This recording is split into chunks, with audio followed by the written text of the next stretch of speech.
Greetings and welcome to a discussion on the European Worldview, the European White Psyche, and global white domination. I am Dr. Slater Saura, and it's a pleasure to meet you here again. In this section, we're going to talk about the European mind. And in our discussion on the European mind, the goal is to provide some insight into how Europeans view the world, ultimately so we can interpret how Europeans engage psychology and how we contextualize African Black psychology. So we are going to begin with some discussions on the European worldview, and which we actually reviewed a little bit in previous sections. But in this instance, we want to identify this notion of the beginning of time and how Europeans view the beginning of time in terms of their origin. We talked about the origins of African people.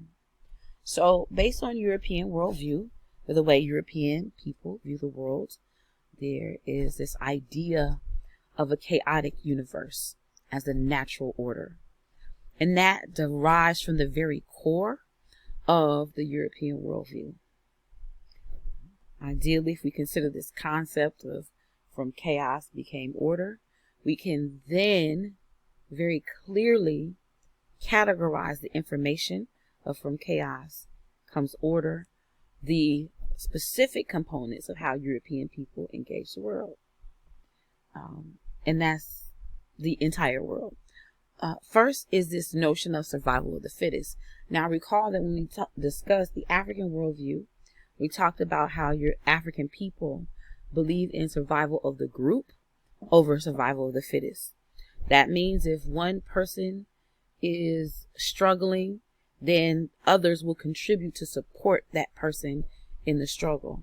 Very different than from the European concept of European worldview. If a person is struggling, Europeans are willing to literally step on that person's neck to get to the top. European people have also emphasized a very antagonistic and conflictual theme as it relates to humanity. Conflict with humanity, conflict with nature, and not giving of nature. And again, recall that when we consider the African worldview and concept, African people are very considerate of nature, very considerate of humanity. So this survival of the fittest paradigm is significant because based on the European worldview, he who has the greatest mastery, control, and suppression and manipulation over nature represents the fittest. Other concepts related to European worldview is what Kobe Kanban detailed as the psycho-historical underpinnings of the European worldview and white colonizer domination.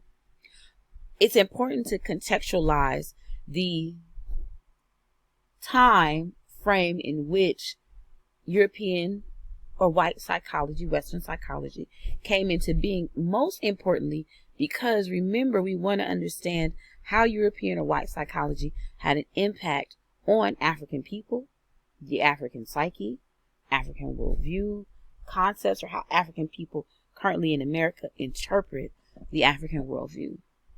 So I'll point out some of the key time frames and some of the key players who were instrumental in strategically impacting the psyche of African people, but most importantly, creating what we'll talk about in our next unit, European race psychology. So a time chart, a psychological time chart, begin in understanding the significant impact of the 1500s, where European imperialism kind of grew throughout the world, and African people were enslaved throughout, or they brought slaves throughout the European colonies. So that includes the Americas. And in order for African people to be violently and aggressively stolen from their homeland and brought into the Americas, there had to be a violent military encroachment throughout Africa. So the European was a violent strategist in their effort to go into the continent of Africa, into towns and villages where people were minding their own business, and steal Africans, violently, aggressively rape women along the way, and pull people from their homes and their family. So we're going to note the 1500s as a very important time period. Even the 1600s, where there was a massive transportation of enslaved Africans to the North American continent. So remember, African people landed in the Americas, and that was not under enslavement, because we know African people, I hope we know that African people traveled the globe prior to European enslavement. But at the time of enslavement, the initial delivery of African people against their will to the Americas was not to the North American continent. So later on, African people in mass began to be transported to the North American continent. Another important time we'll note was Descartes' philosophy of dualism established. But what was most important in the 1700s was Carl von Linnaeus's Races of the World schematic. It was Linnaeus who decided to categorize the races of people and actually put them in a hierarchical scale. So Europeans, of course, not being classified as inferior, and all races of color in between, so that the African did not fit or was not classified in the superior position. So of the races, Linnaeus will talk about a little bit later, but make sure that we detail the European, white, the Indian, Asian, as well as the African or the black. And I might have flipped the order because I think the order included European, Asian, Indian, black. So of course those with the most melanated skin or the most dark color in their complexion then was moved down the line. So we're going to put a star by Linnaeus. Please do research, drop and add any counter arguments or supporting documents if you have them. After Linnaeus, I want to note just some progression through psychology, including Mill's philosophy on the content of the mind, Muller's research on the nervous system, and then we had some emerging research on the brain. Next, we'll look at additional chronology. So this moves us from the 1500s to the 1800s. In Charles Darwin's Origin of the Species was very important in this time period. So we remember by this time African people were heavily enslaved. And we began to see the emergence of justification in writing and Western literature on why African people are enslaved.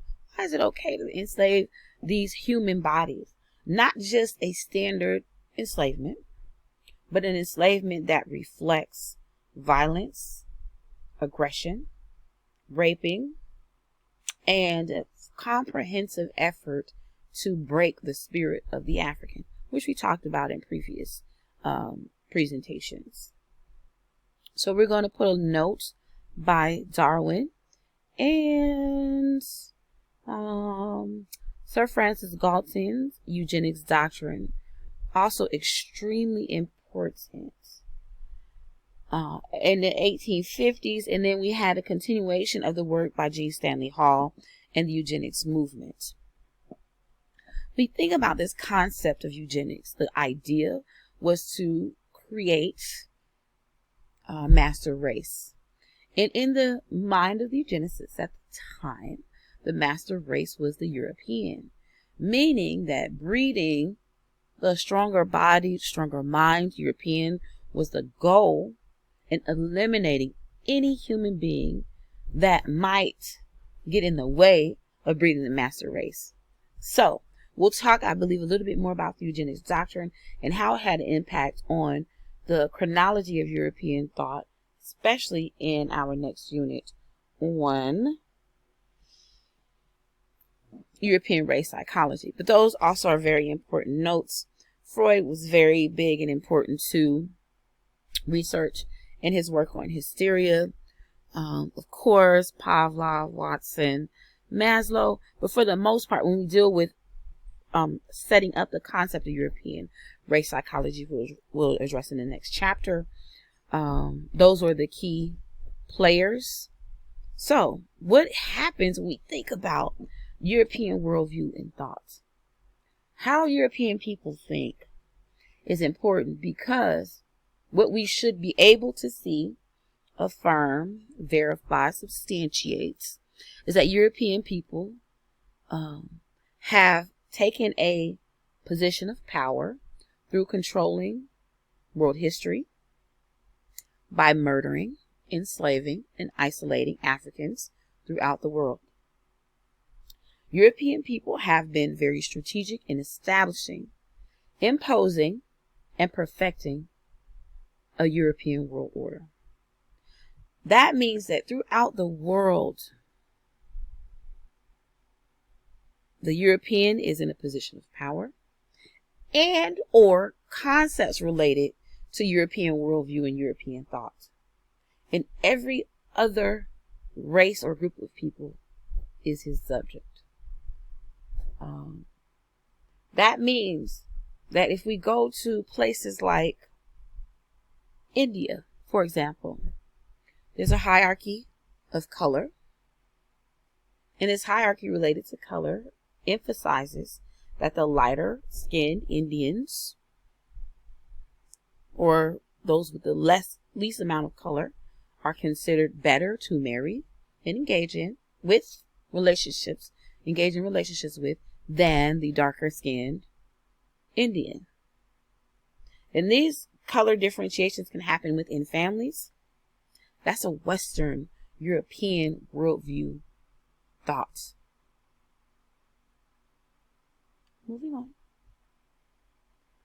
The European cosmogony and Greek drama again helped to build a foundation for understanding how European thought came into existence. So how European people think impacts the history, impacts the current thought. So we began with this idea that European cosmogony emphasizes chaos that somehow brings about order, but the order emerged in darkness and black and white. What came from that is the day, space, doom, death, blame, distress, fate, deceit, strife, and wretched work. So if we think of all of these pejorative, very negative terms, there's wretched work and famine, battle, fights, quarrels, lies, dispute. Very different than our comparison of the African creation or order of creation. After all the forgetfulness and the negative things that created earth and then created heaven, created the order of Kronos, the Titan Zeus, and that freedom and power over other gods allowed for other gods to be created, immortals and immortals. We don't spend too much time on this because in Western world, European world, we have all the videos, all the movies that give us access to these particular films. So our goal then is to dig in to understand the European thought process. And chief among the European worldview, among the European ethos, is this emphasis on a competition.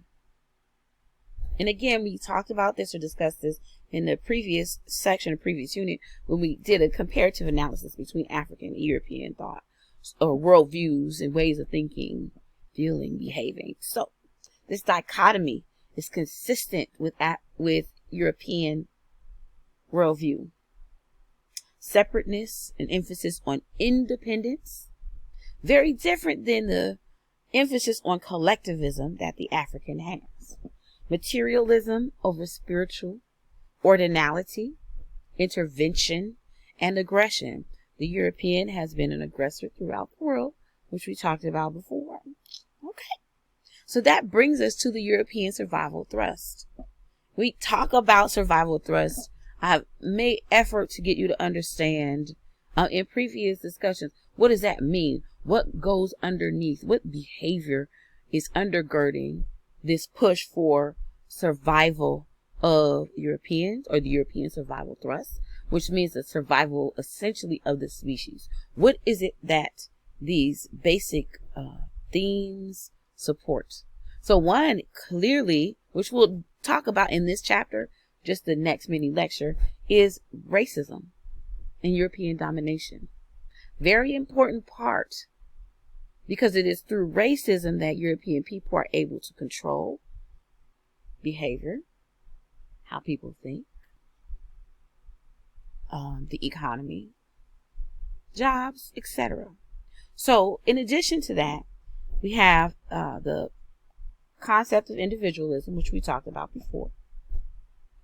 The basic unit of humanity based on the European worldview is the individual, separate, distinct, and independent of social definition, or independent of the collective. So one's ability to maintain or establish their identity, worth, value through being the individual. So if the individual then becomes superior to the group, and the individual reflects a reference point for all experiences. Very different than African worldview. African worldview, if you remember from chapter 3, a person is a person because of people. African people believe the importance and significance of being with being. And you cannot be without being interconnected. That is distinctly different than the European worldview. And ultimately the European survival thrust. The European survival thrust emphasizes differences between and categorizing objects. So the differences between things are prioritized. What is something that sets one apart from the other? Dominate human relations and activities. Very important to note, because in comparison, for the African, what makes us similar or together is what stands out. That then leads to this very discriminatory evaluating behavior based on human nature. So, the European also emphasizes self-centeredness and self-deification. The evolutionary, cultural, anti-African, anti-black thrust that European people have had is a very important part of the European survival thrust. It emphasizes survival and maintenance, but when we get into the next mini lecture, we're going to really dig into why that is the case. So I encourage you to like, comment, add counter arguments, support the arguments until we have or engage the next mini lecture. Thank you.